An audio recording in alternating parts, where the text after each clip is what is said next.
Today we're going to be talking about issue 3 of Mighty Morphin Power Rangers from Boom Studios. I have to say this comic is actually possibly one of the best they've done so far. I really like this kind of artwork first of all. I just love the Dragon Zord's eyes red and going like, I'm going to destroy you Rangers, and the Rangers not knowing what to do, but you'd kind of think they'd summon their Megazord. Let's get started. We open up with Goldar in the Dark Dimension, and because he's failed Rita, you see that he's punishing himself, and you kind of think that Rita would have said something or in the previous comics, but no, he's literally taken it upon himself. And I like this Goldar, the Goldar that was loyal to Rita before kind of messing up and like becoming a dick to pretty much to everyone. It also shows that they eat. I've never seen them eat properly, but Babu and Squat are like, hey, come on, you've got to eat, keep up your strength, and Goldar's like, hell no, get out of my way. In this next 2 pages, it's kind of creepy. You have Tommy on the sofa and his mum is kind of like talking to him, saying like, you know, she loves his friends, they think they're cool, and she knows that they're Power Rangers, and Tommy's kind of freaked out. And then all of a sudden the mask comes off like a Scooby-Doo moment, and then Rita is like, I love you! And you kind of think, oh, really? She then tells Tommy that she's the only one that will love him, and I found that a little bit creepy, but kind of what Rita would do to kind of mentally mess up the Rangers. Tommy then wakes up and is like, oh my god! The Rangers are like worried about him and checking up on him. What kind of made me like giggle in the next page is like, everyone's like, oh, just get Tommy a glass of water, and Alpha says, I'm already on it. It's like, if you're already on this, Alpha, you would have gone to the kitchen, you would have made him a drink and a sandwich, and you would have come back by the time he woke up, rather than going like, oh my god, because you would have prepared for this. You've prepared all your life, but you failed, Alpha, you failed.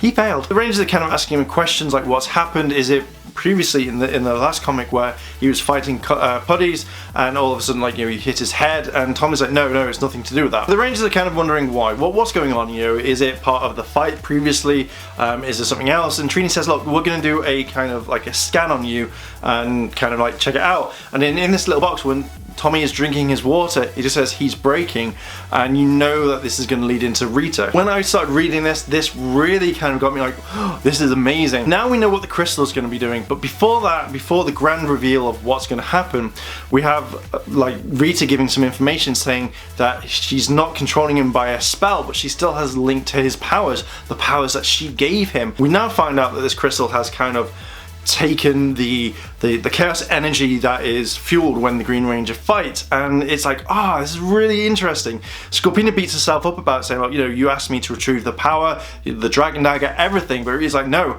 you created so much of this energy that it's filled the crystal completely. We know that they can create more Dragon Daggers. This is awesome. This is something that made me go, wow. Finn's like, if we create another Dragon Dagger, it won't be stable, but the crystal will kind of stabilize it to some degree, and then they kill a putty. They kill the putty just to get the clay or more power. They just kill it, and Finster pulls in this molten rock. So it's really, I'm like really excited. I kind of really wish they put this into the original series, because this would be such a cool thing. Back in the command center, we find out that there's more stuff. They have more equipment than I've ever seen or would ever think of. They've got their own MRI machine. That's really cool. So Trini is kind of treating Tommy. It's kind of saying, look, you know, this is what we have. And they start talking more about their kind of past, about the kind of like finding out about some of Tommy's fears, like being enclosed in small spaces. So maybe that's the reason why he's not in the Dragon Zord that much when he's piloting it, just by the flute on the top. This shows more of Tommy's backstory. We find out that he's lived in different places, including London, which you kind of think maybe he's like, oh, I'm going to stay here. But he's moved all around, and Trini is really jealous of the fact that Tommy's had all these adventures. She relates back to her family and her father and how they all moved around. I love what's coming up in the next few pages. Literally, Trini is still talking about family and opening up to Tommy, and Tommy is kind of opening up to her, and then suddenly they hear a thud thud, and I'm like, oh, what's that? Is that something different? And then the next 2 pages I was just blown away. Out of nowhere, boom, Dragon Zord's coming out there, and you're like, what the hell? What the hell? Why is the Dragon Zord there? Who summoned it? And one thing is, I'm quite saddened about is that Alpha 5 just gets trampled on. He gets destroyed. Trini and Tommy do not waste any time. They morph straight into action. They can't teleport back into the command center to be safe, and Tommy's like, stay low, and then all of a sudden you see Trini summoning to the sky the saber-toothed tiger, and Tommy's like, oh, okay, that's cool. Now we have Trini going into battle, and the art design is amazing on this. It is possibly the best comic I've read for such a long time. We have the saber-toothed tiger battling the Dragon Zord. In this page, you see Tommy playing the Dragon Dagger, trying to like control the Dragon Zord, and the Dragon Zord literally just goes up to him really close and goes, and then suddenly screams in his face, and Tommy's like, no! What am I gonna do? Be back, Dragon Zord! He doesn't say that, but at least he puts his hand up. And at that point, I was so a little bit disappointed because, boom, it's a dream sequence, and it seems to be a lot of dream sequences in this comic. I just would love that to happen. Tommy is just kind of like, he's not telling Trini what he dreamt of or what he saw, and suddenly his communicator goes off. That Trini knows that there's something wrong with him. We now switch to this diner where you have Zach, Kimberly, and Jason all talking about it, and Zach brings up a really good point of Tommy and what he's doing for the team, and you know, his interaction with everything. Zach is kind of really worried that, you know, you've got Tommy who's like biting Jason's hand completely. Zach is saying, look, you know, where is his head? Is it in the game? Is it somewhere else? Is it still with Rita?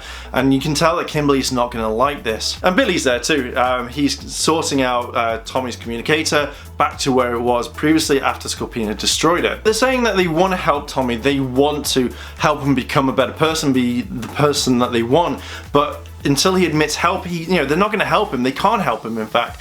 And at this point, they get a communicator call and they're like, hey, can you come back to the command center? One thing I quite like is we all thought that the power coins in the canon universe were all just basically a way for them to morph.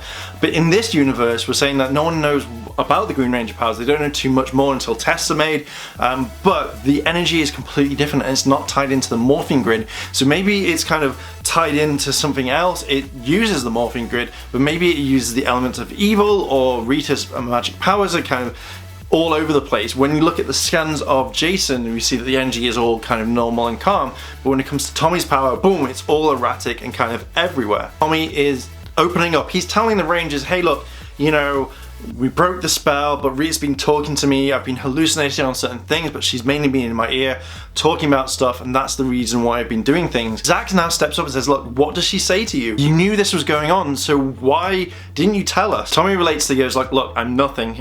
That's what she's been saying. She's been kind of playing us or stuff, but literally that he is nothing. Now I think it's Jason that steps in and says, look, why didn't you tell us? Why did you keep this a secret? Tommy says, look, I'm trying to handle this sort of thing. I am trying to deal with this in my own way. Jason gives off the speech, or starts to, should I say, and says, look, you're not ready. You shouldn't have been in the field. And suddenly, doot, doot, doot. Now, one thing that I would have done is I would kind of like link back to two panels. I kind of think it would have been really interesting is if you saw the viewing globe, which has the Dragon Zord eyes like kind of dull, and then switches back later on to having it lit up, not having it lit up in one panel. You can see that the power of the Green Ranger has kind of been activated already. Scorpina is now inside the Dragon Zord and it's activated, and she now has complete control over the Dragon Zord. What made me giggle is the fact that the dragon looks like a San Diego Comic-Con exclusive, the Gold Ranger dagger. But what's really interesting is now she's ready to attack, and I think she's going to use the Dragon Zord just to wreak havoc. I really like the last panel where the Dragon Zord's eyes are lit up to some degree, and it's about to come out and rush him, and you can just see it under the water, like the water was really clear.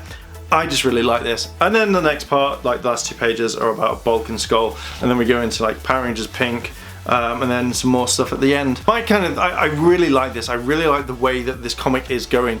The new elements that we weren't having in the show, but now we can showcase in this, and it just looks absolutely awesome. And I highly recommend collecting this if you get all the issues, because the story looks like it's just gonna blow up and become really, really good. And I hope it isn't really climactic at the very end, where it's like, oh, is that it? I really want a kind of balance. This issue has already got me really excited, and I just can't wait for the next one. So Rangers, what are your thoughts on this? Do you like the comic book so far? What are your thoughts on the story? What would you do differently if you had control over it? Let me know down below in the comments, and if you've liked this video, like, favorite, comment, and subscribe. Check out Yad Games, all that lovely goodness, and as always, Rangers, thanks for watching, and I'll see you in a bit.